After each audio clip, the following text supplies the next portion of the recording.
Welcome to English 101. I just want to give you a really brief tour of the class. And the first thing I want to say is use modules over here as your main navigational tool.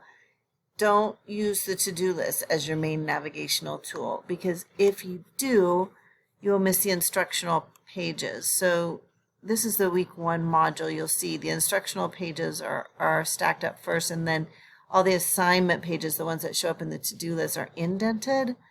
And if you just use the to-do list, then you'll miss all of these. So what's going to happen in this class is that we'll meet once a week, and I'll go over the module for the week, and I'll kind of go over all the assignments and then answer any questions, and then you'll get to work on